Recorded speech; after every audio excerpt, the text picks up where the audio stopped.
is CNN.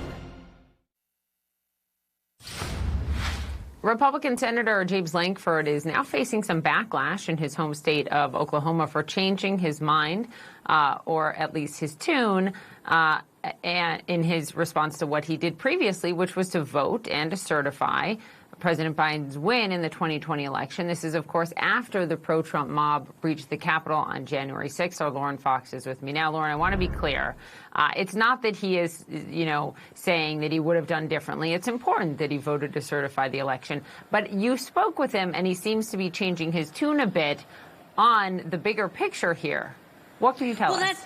That's right, Poppy. I think it's important to look at the context of what he's facing back home, because I think that helps to tell the full story. On January 6th, James Lankford goes into that day thinking that he is going to challenge a couple of states when it comes to the certification process at the U.S. Capitol. He's actually on the floor speaking on January 6th when a staffer comes up to him and tells him that the insurrectionists have breached the Capitol, and shortly after, the Senate actually has to adjourn because they have to go to a safe location. They spent several hours in that location. And during that time, Lankford told me they had a discussion, and half of the group that he was joining with decided that they were not going to challenge the election results that day. Ultimately, Lankford goes to the floor and he says that he supports the certification of the election in every state. Now, that's important because fast forward a couple of months and back home, he's landed in some hot water because in the state of Oklahoma, he now has a primary challenger, and that's becoming a problem for him because the GOP chairman in the state has now endorsed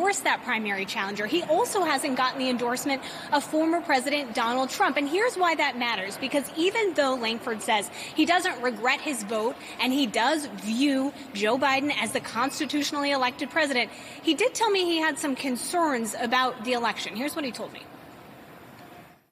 But do you still think that Biden won the election rightfully? Biden is the constitutional president. No question about that. Are there questions that are still hanging out there? Yes. But are those questions things that would have ultimately changed the outcome of the election? Nobody knows. We can't get a full answer on some of them, but we don't know. I'm not trying to be coy about it. It's the unknown at this point. I just want all the questions answered, and so that people can know one way or the other on it.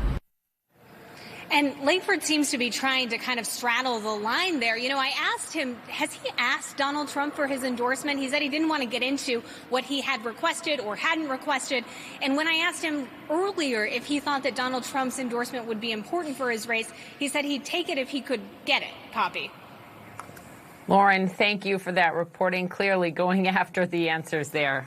We appreciate you playing it for us. Joining me now to talk about this is Jackie Kucinich, Washington Bureau Chief for the Daily Beast. Jackie, good morning. I should know, Lankford narrowly defeated a censure vote by the Oklahoma Republican Party just a few weeks ago. He still does have the endorsement of the state's governor, the lieutenant governor, almost all of Oklahoma's members of Congress. Former President Trump has not directly weighed in on this race.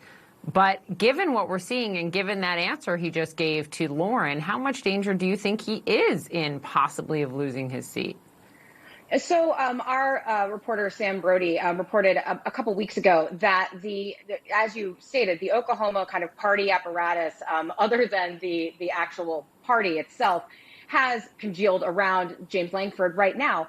But if he does end up in hot water and does end up with a real primary challenge, it's just another example of just how much the Republican Party apparatus across the country is all about Donald Trump, is all about complete and utter loyalty to him. And that's just about it, because you're not going to get anyone more conservative in terms of policy than James Lankford.